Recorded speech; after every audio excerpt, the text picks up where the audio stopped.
Assalamualaikum warahmatullahi wabarakatuh. Nama saya Ferina Lucia dari kelas 11 IPA 1. Sekarang saya akan menjelaskan tentang membandingkan kualitas bensin berdasarkan nilai oktannya. Research octane number atau yang biasa disebut RON merupakan kekuatan tekanan atau presi bakar terhadap mesin. Maka semakin tinggi nilai oktannya, semakin baik dampaknya untuk kinerja mesin. Selain itu, residu dari sisa pembakaran mesin pun sedikit. Lanjut. Di sini ada tabel nilai oktan sama rasio kompresi ideal penggunaannya. Nah, premium ini nilai oktannya itu 88. Nah, idealnya itu digunakan untuk kendaraan berasio kompresi mesinnya jumlahnya itu sekitar 7-9. Nah, kalau Pertalite ini nilai oktannya itu 90. Nah, idealnya rasio kompresi ideal untuk biasanya itu untuk mesin motor yang jumlahnya 9-10. Nah, kalau Pertamax nilai oktannya itu 92. Idealnya dia itu untuk jumlah rasio kompresi kendaraan sekitar 10-11. Nah, kalau Pertamax Tubro nilai oktannya 98. Nah, idealnya itu dia digunakan untuk kendaraan yang berjumlah rasio kompresi kendaraan itu sekitar 11-12. Lanjut. Selain dari nilai oktannya, membandingkan kualitas bensin itu disebut dengan warna cairan. Bahan bakar dapat dilihat perbedaannya dari warna dan memiliki dampak tersendiri bagi mesin. Bahan bakar yang tidak menggunakan zat pewarna tambahan seperti Pertamax memberikan dampak pembakaran yang sempurna pada mesin.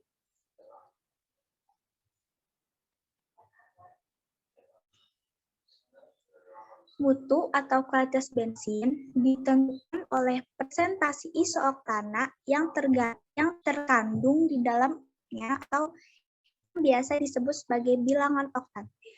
Jadi semakin tinggi bilangan oktan, maka semakin baik kualitas bensin tersebut. Lanjut.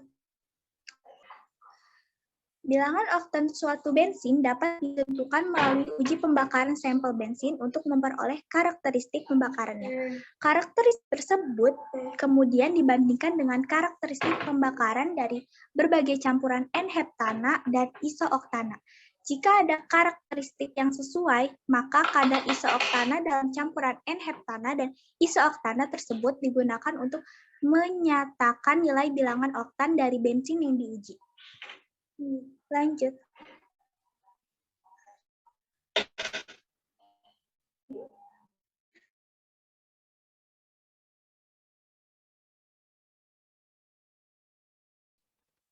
Sivana mau nanya dong, Perin.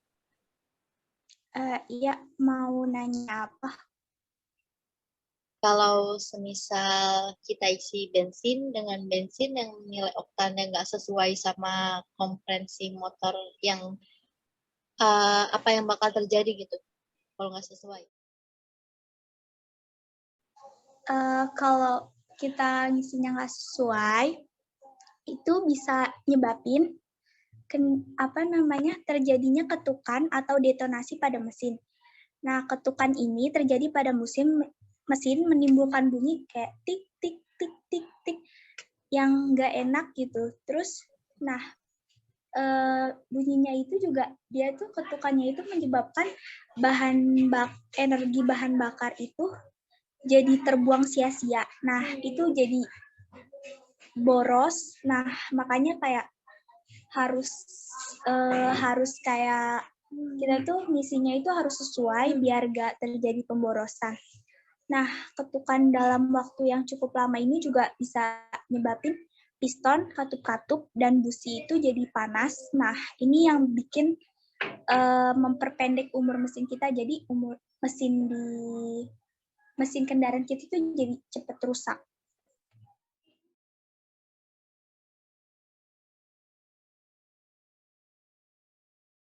Gimana proses pembakaran bensin di dalam mesin kendaraan kita?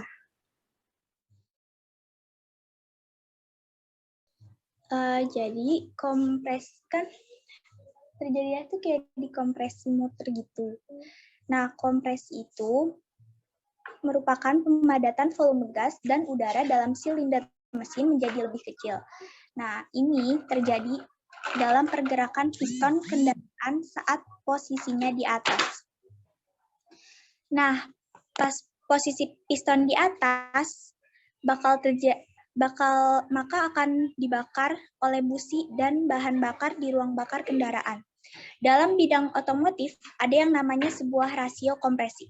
Rasio ini menunjukkan perbandingan antara volume silinder saat piston berada di bawah dan piston berada di atas. Jadi penjelasannya, kalau semakin tinggi perbandingannya, maka bahan bakar yang terbakar semakin banyak. Bensin yang terbakar semakin banyak ini bukannya boros ya, tapi ini balik lagi harus disesuaikan gitu sama nilai oktan dan dari jenis bensin yang udah dipakai. Mungkin dari saya segitu dulu. Kurang lebihnya mohon maaf. Wassalamualaikum warahmatullahi wabarakatuh. Waalaikumsalam warahmatullahi wabarakatuh. Oke, selanjutnya kita akan menyaksikan presentasi dari Kenika Yulia.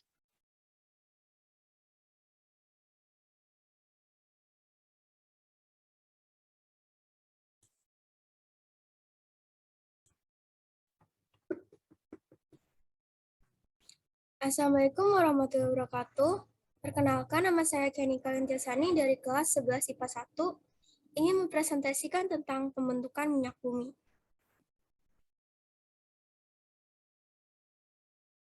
Minyak bumi merupakan salah satu dari bahan bakar fosil. Bahan bakar fosil selain minyak bumi, ada juga yang bentuknya gas alam, dan ada juga yang berupa batu bara. Bahan bakar fosil ini merupakan bahan bakar energi yang tidak dapat diperbarui, karena proses pembentukannya itu memakan waktu yang sangat panjang hingga berjuta-juta tahun lamanya.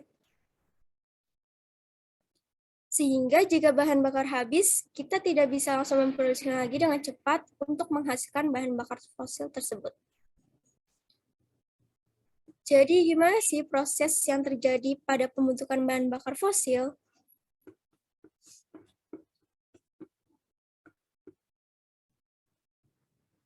Jadi, ketika ada organisme yang mati, lalu jasadnya itu jatuh ke dasar laut, kemudian nantinya akan terkubur oleh lumpur, oleh tanah, oleh mineral, sehingga nanti ada batu-batuan yang terbentuk. Nah, ketika terkubur, di situ akan mengalami tekanan di dalamnya.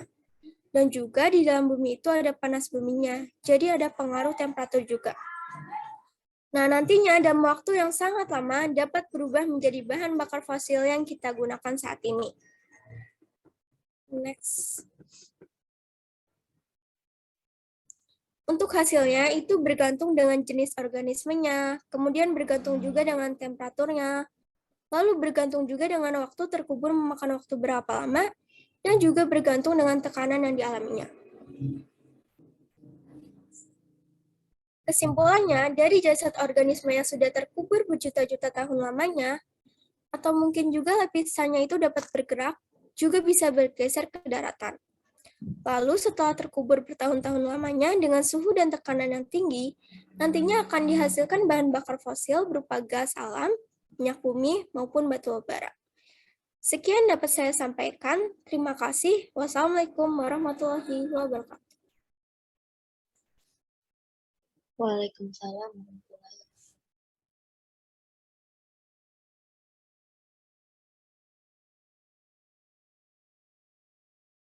Oke nih Kak, si Pana mau nanya dong. Iya, nanya.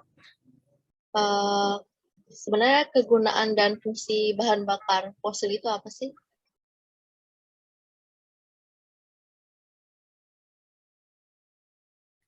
Bermacam-macam, bisa bahan bakar kereta api, pembangkit listrik, penghasil produk gas, bahan pembuatan pupuk, bahan bakar kendaraan, dan lainnya.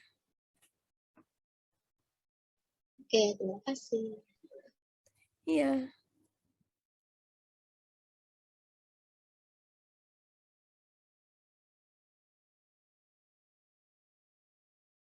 Putri mau nanya dong, Iya. bagaimana cara mengetahui adanya sumber minyak bumi di minyak bumi?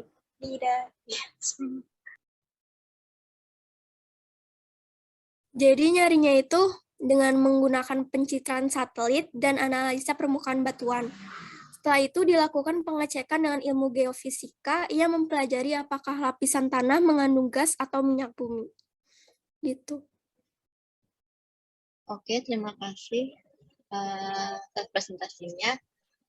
Selanjutnya akan dibawakan presentasi dari Putri Azizah.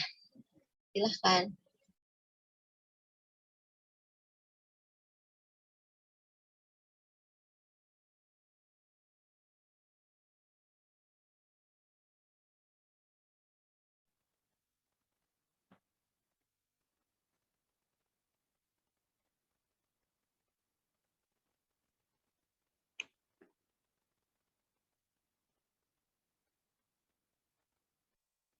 Assalamualaikum warahmatullahi wabarakatuh. Nama saya Putri Azizah, kelas 11 kelas 1. Ingin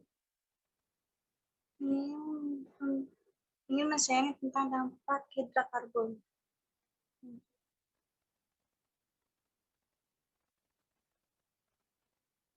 Apa itu pembakaran? Pembakaran adalah suatu runtutan reaksi kimia antara bahan bakar dan oksidan, disertai dengan produksi panas yang kadang disertai cahaya dalam bentuk api.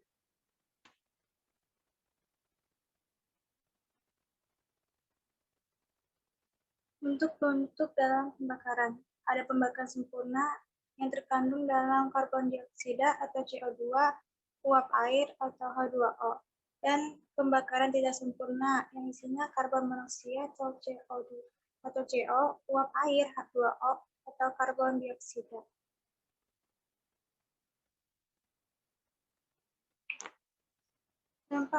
Dampak bagi kesehatan dan lingkungan. Karbon dioksida akan menimbulkan pemanasan global. 2. Karbon monoksida akan menimbulkan sakit kepala dan gangguan pernapasan. 3. Sulfur dioksida akan menimbulkan iritasi pada saluran pernapasan, iritasi mata, batuk, dan hujan asam. 4. Nitrogen oksida akan menghasilkan asap kabut yang menyebabkan tumbuhan layu dan gangguan pernapasan. Sekian yang dapat saya ucapkan. Bila ada perkataan salah, mohon dimaafkan. Wassalamualaikum warahmatullahi wabarakatuh.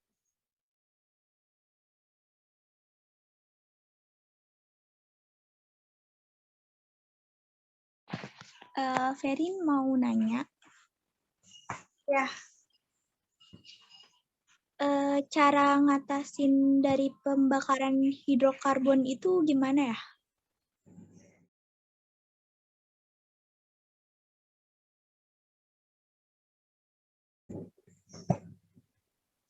Cara-caranya 1. Memastikan pembakaran berlangsung dengan sempurna. 2. Menggunakan bahan bakar yang kadar bayarannya rendah dan mengurangi pembakaran yang berlebihan. Oke, makasih. Oke, terima kasih Putri atas presentasinya. Selanjutnya, saya akan mempresentasikan materi tentang pembakaran hidrokarbon.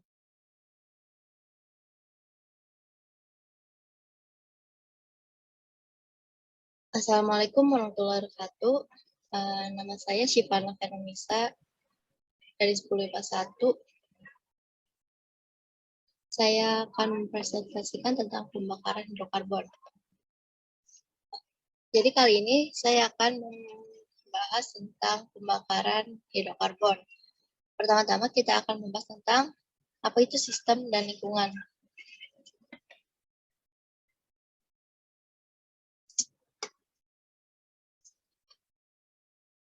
Sistem. Sistem adalah segala sesuatu yang kita amati. Pada kali ini sistem berarti reaksi kimia. Reaksi kimia sendiri terbagi menjadi dua, yaitu produk yang berupa hasil dari reaksi dan reaktan, yaitu reaksi. Sedangkan yang bukan merupakan produk ataupun reaktan disebut lingkungan, yaitu semua yang berada di luar sistem. Misalnya ada tangan kita ataupun udara. Sistem sendiri terbagi menjadi tiga. Pertama ada sistem terbuka, yang kedua ada sistem tertutup, yang ketiga ada sistem tersekat. Sistem pertama ada sistem tertutup. Pada sistem tertutup terjadi pertukaran kalor, tapi tidak terjadi pertukaran materi. Contohnya, pada sistem ini hanya terjadi pertukaran kalor atau panas. Sementara pada sistem terbuka terjadi pertukaran kalor dan pertukaran materi. Pertukaran materinya itu bisa berupa uap air.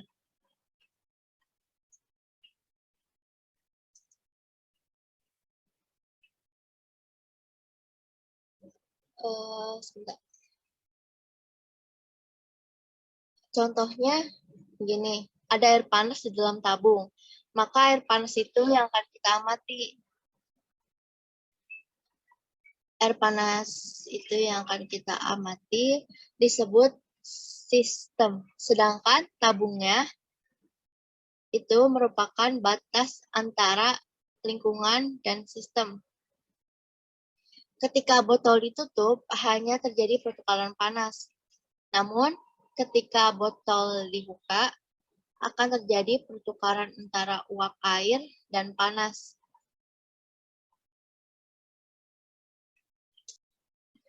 Selanjutnya kita akan membahas tentang reaksi endotherm dan reaksi exotherm. Sistem bisa juga mengalami kerja atau mendapatkan kerja dari lingkungan. Sistem juga bisa memberikan kalor dan juga bisa lingkungan yang memberikan kalor. Maka kalor yang dilepas dalam keadaan tetap disebut entalpi atau dilambangkan dengan delta H.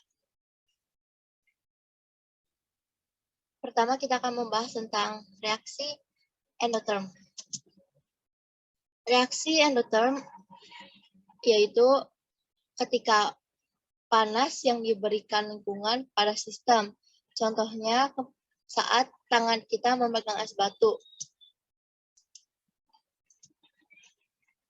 Suhu es batu mengalami kenaikan karena kalor yang diberikan lingkungan. Jika lingkungan adalah tangan, maka tangan akan mengalami penurunan suhu. Reaksi endotherm dilambangkan dengan delta H positif. Kedua, ada reaksi exotherm. Reaksi exotherm terdapat kalor yang keluar dari sistem ke lingkungan. Kalor yang keluar dari sistem ke lingkungan. Contohnya saat kita berada di dekat perapian, tubuh kita akan terasa lebih panas.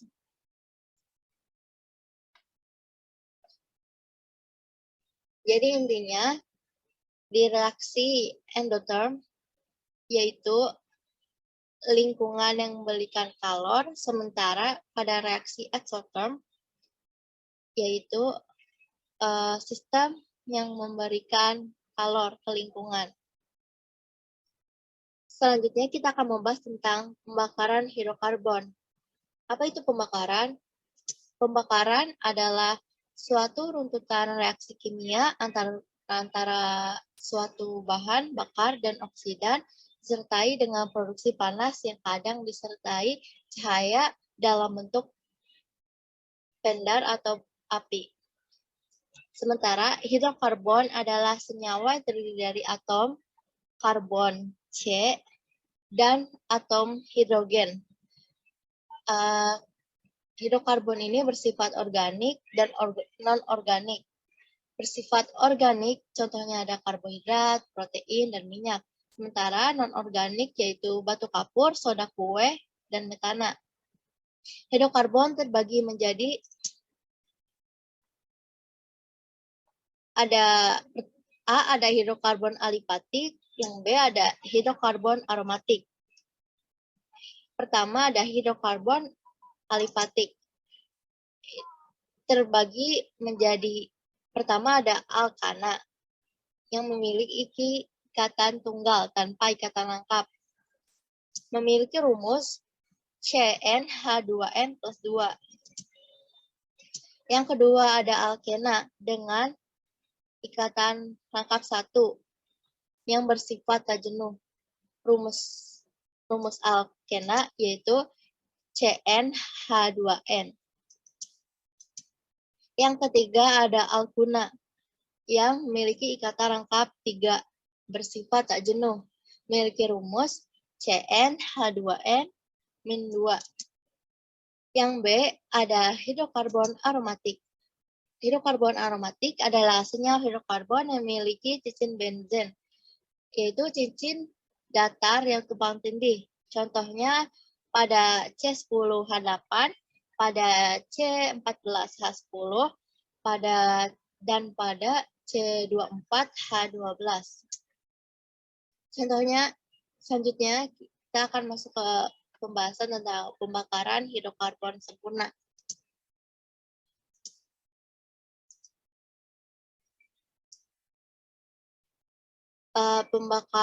Reaksi utama pada pembakaran hidrokarbon sempurna ada bahan bakar ditambah oksigen menghasilkan karbon dioksida dan uap air.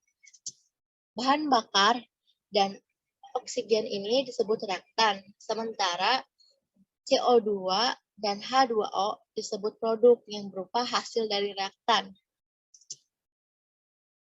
Reaktan terbakar dengan oksigen menghasilkan beberapa produk. Karbon dibakar menghasilkan karbon dioksida. Sulfur dibakar menghasilkan sulfur dioksida. Dan besi dibakar menghasilkan besi oksida. Nitrogen tidak bisa terbakar jika oksigen sebagai oksidasi. Namun, nitrogen oksida dalam jumlah kecil biasanya akan terbentuk.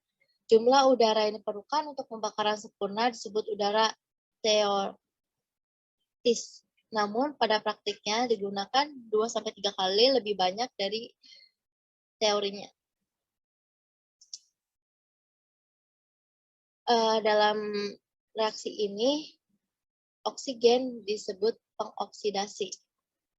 Selanjutnya kita akan mengetahui bersama cara membaca persamaan pembakaran hidrokarbon sempurna. Pertama, di ruas kiri dulu. Dibacanya itu pembakaran 1 mol cairan metanol, pembakaran 1 mol cairan metanol dengan 1/2 gas oksigen menghasilkan 1 mol gas karbon dioksida dan 2 mol gas uap air. Mol adalah satuan pengukuran dalam sistem satuan internasional untuk jumlah zat.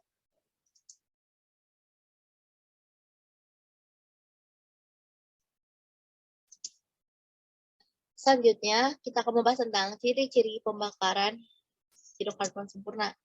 Pertama, partikel bahan bakar sebelumnya terbakar. Yang kedua, terdapat cukup volume oksigen dalam reaksi pembakaran. Yang ketiga, kalori yang dihasilkan maksimal. Yang keempat, produk pembakaran cenderung tidak terlalu berbahaya. Yang kelima, pada pembakaran hidrokarbon sempurna, produk yang dihasilkan adalah karbon dioksida dan uap air. Selanjutnya, contoh pembakaran hidrokarbon sempurna. Pertama, ada warna api biru pada kompor yang menunjukkan bahwa tidak ada polusi karbon monoksida yang merupakan gas beracun. Yang kedua, ada pembakaran BBM di mesin kendaraan baru. pembakaran ini hanya menghasilkan gas karbon dioksida. Selanjutnya kita membahas tentang contoh soal. Soal pertama yaitu C2H6 dibakar. Cara menyelesaikan soal ini, pertama kita identifikasi dulu. Pertama kita masukkan dulu ke rumus, yaitu dengan menambahkan oksigen yang direaksikan menjadi karbon dioksida dan uap air, seperti reaksi yang kita sudah bahas di sebelumnya. Setelah itu, kita identifikasi apakah C di kedua ruas sudah sama. Pada hal ini, C di kiri berjumlah 2 dan H-nya berjumlah 6. Sementara di ruas kanan, C-nya berjumlah 1 dan H-nya berjumlah 2. Maka dari itu kita harus samakan kedua ruas C dan H-nya dengan cara mengkalikan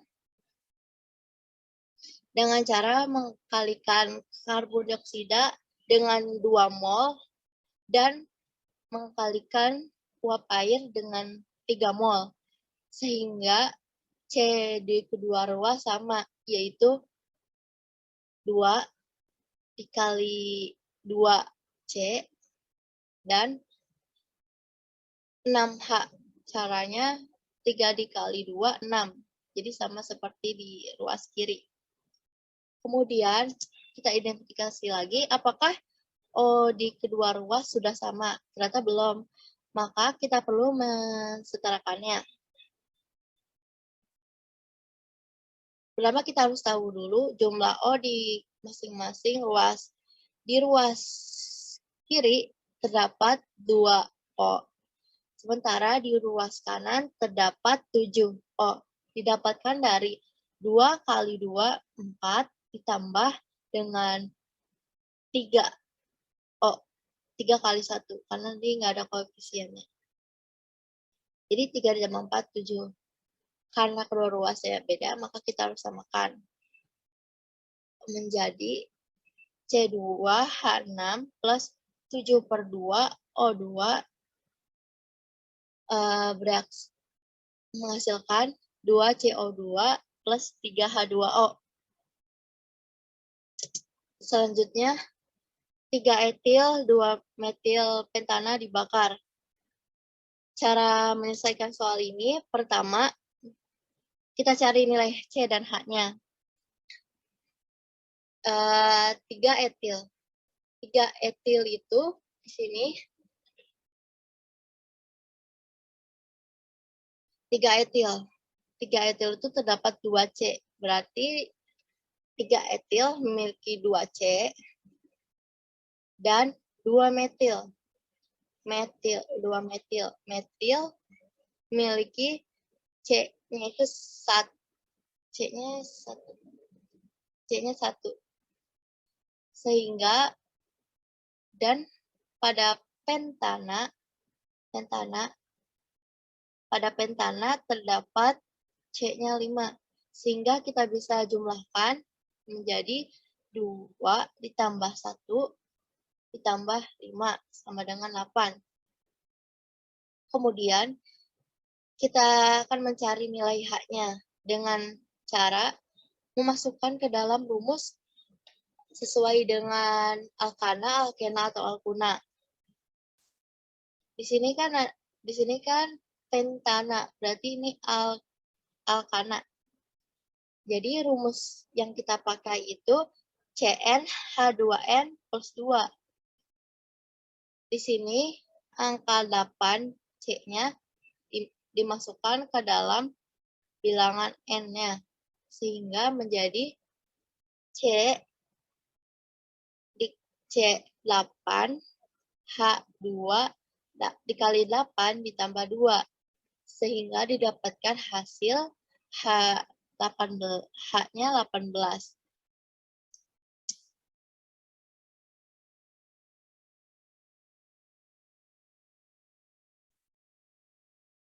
Kemudian setelah kita mencari nilai C dan H-nya, kita harus memasukkan ke dalam reaksi intinya, yaitu ditambah dengan O2 atau oksigen yang kemudian menjadi karbon dioksida dan uap air. Pada ruas kiri terdapat 8C dan 18H serta 2O. Di ruas kanan terdapat 0 atau tidak ada C.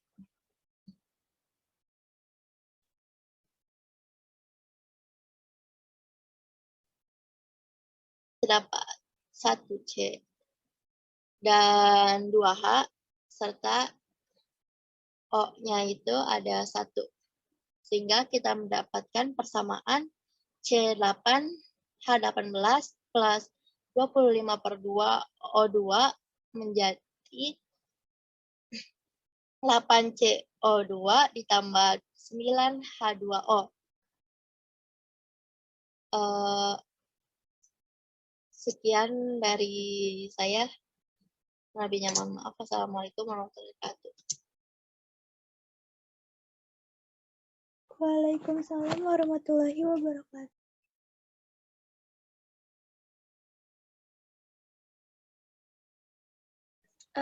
Ferin mau nanya dong.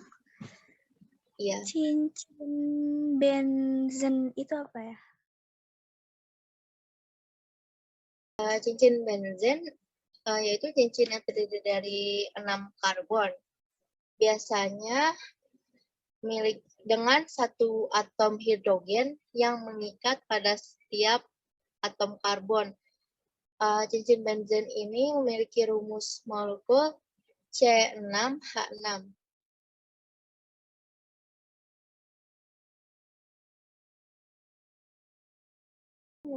Sivana mau nanya dong. Oke, silahkan. Reaksi pembakaran pada C8H18 itu apa?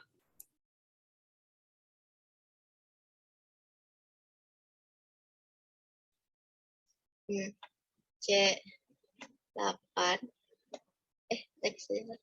C8H18.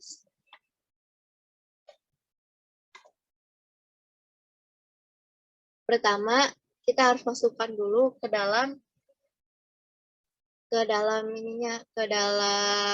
reaksi pembakarannya, yaitu dengan menambahkan CO2 dan menjadi karbon dioksida serta uap air. Pertama C8H18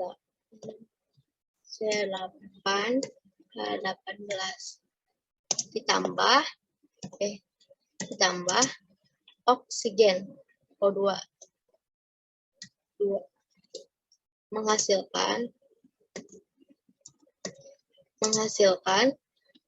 CO2 plus H2O. Pertama kita masukkan dulu ke dalam reaksi pembakarannya. Selanjutnya kita identifikasi dulu apakah di kedua sisinya udah sama atau belum.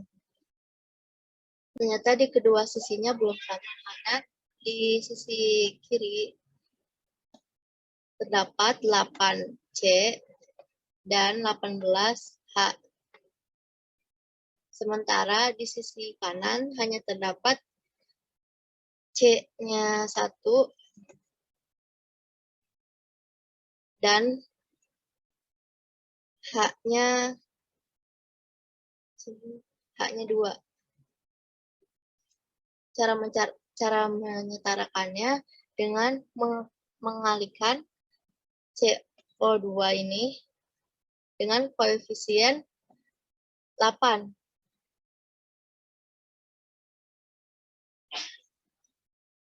Supaya sama dengan C yang di ruas kiri. Jadinya dan mengkalikan H2O dengan koefisien 9 sehingga menjadi 18. Sehingga didapatkan reaksi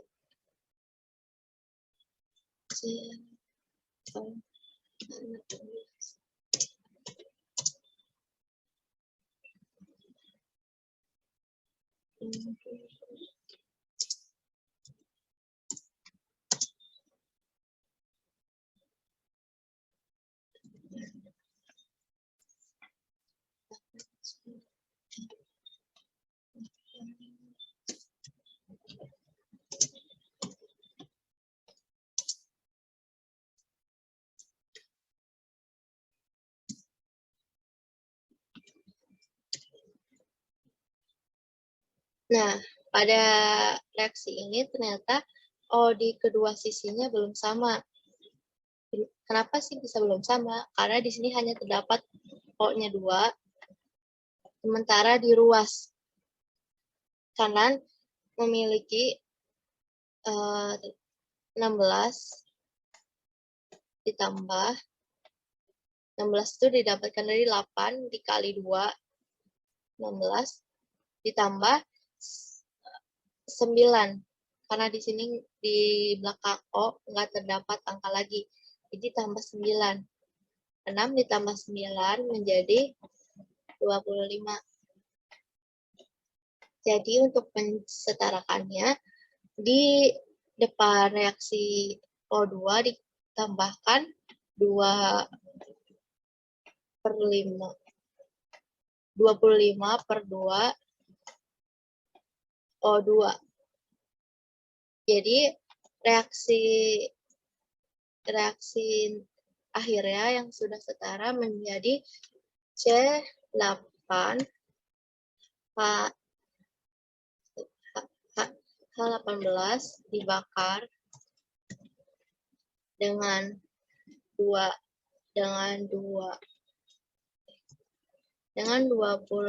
per 2 dengan 25 per 2 O2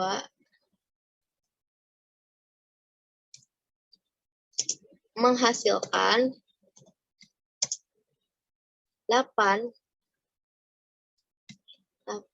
CO2 dan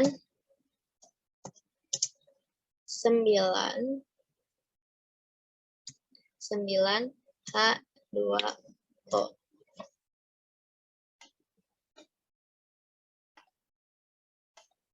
Jadi ini reaksi intinya. Oh, makasih, udah ngerti. Oke, terima kasih atas pertanyaannya. Oke, sekian presentasi dari kami. Dari saya, Syifa Nakarunisa, Verina Lutfia, Putri Azizan Nurrahma, serta Kedika Yulian. Terima kasih atas waktunya untuk mendengar presentasi kami. Wassalamualaikum warahmatullahi wabarakatuh.